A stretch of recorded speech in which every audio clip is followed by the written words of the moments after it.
पीछे हम लोग पढ़े थे फाइलम प्लेटीहेल्मिन्थेस का introduction, definition, brief history, some important characters, ये सब हम लोग पढ़े थे।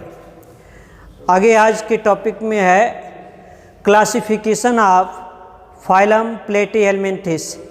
तो जैसा हम लोग पीछे भी पढ़े हैं कि किसी भी टॉपिक का या वस्तु का वर्गीकरण करने के लिए हमें मानक की आवश्यकता पड़ती है कि किस मानक लक्षण पर हम वर्गीकरण करते हैं। तो यहाँ पर भी जीवन विधि, देह भित्ति पर रोमाभ, शरीर में पाचन तंत्र के उपस्थिति या अनुपस्थिति के आधार पर जो है फाइलम प्लेटीहेल्मिन्थेस को 3 वर्गों में बांटा गया है।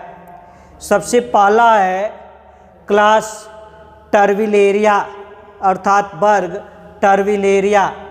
इस वर्ग में ऐसे प्लेटीहेल्मिन्थेस अर्थात चपटे कृमि को रखा गया है जो जल में स्वाश्रय फ्री लिविंग होते हैं और कुछ जो है बाह्यपरजीवी होते हैं। स्वाश्रयी सदस्यों में जो है पत्तियों पर या अन्य वस्तुओं पर रेंगने और तैरने के लिए देह भित्ति पर जो है रोमाभ पाया जाता है।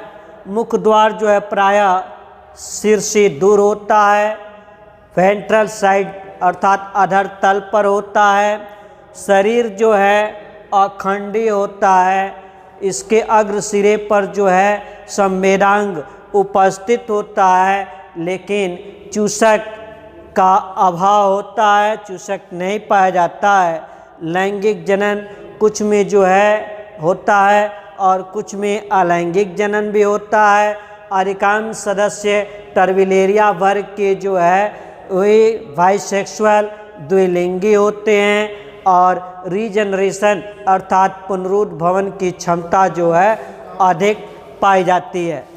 जैसे मीजोस्टोमा और प्लेनेरिया इस वर्ग के उदाहरण हैं। ऐसे ही है दूसरा क्लास ट्रिमेटोडा पर्णकृमि फ्लक्स। इसमें सब के सब जो है परजीवी होते हैं, कुछ बाह्य परंतु अधिकांश जो है आंतरिक परजीवी होते हैं। शरीर जो है प्रायः पर्ण अर्थात पत्तीनुमा होता है, अखंडीय होता है। देह भित्ति पर बाहरी स्तर रोमाभ एपिथेलियम के स्थान पर टेगुमेंट नामक एक सिंसाइशियल प्रतिरोधक मोटा अस्तर पाया जाता है। अग्र सिरे पर जो है पाचन तंत्र उपस्थित होता है, गुदा अनुपस्थित होता है, अधिकांश द्विलिंगी होता है। मुख जो है अग्र सिरे पर होता है, जैसे पॉलीस्टोमम और फैसियोला सिस्टोमा। अब इसके बाद तीसरा वर्ग है सिस्टोडा। तो तीसरा वर्ग है क्लास सिस्टोडा अर्थात फीता कृमि, टेपवर्म अर्थात जो फीते की आकृति का होता है। ऐसे प्लेटीहेल्मिन्थेस को टेपवर्म में रखा गया है। तो इसमें सब के सब जो है ऐसे प्लेटीहेल्मिन्थेस जो अंतःपरजीवी होते हैं, अधिकांश जो है कशेरुकियों के आहार नाल के अंतःपरजीवी होते हैं। अधिकांश सदस्यों में शरीर जो है फीते के समान लंबा होता है तथा देह खंडों में बटा होता है। देह भित्ति पर जो है सुरक्षात्मक एक मोटा टेगुमेंट पाया जाता है। मुख द्वार अनुपस्थित होता है क्योंकि इनमें पाचन तंत्र नहीं होता है।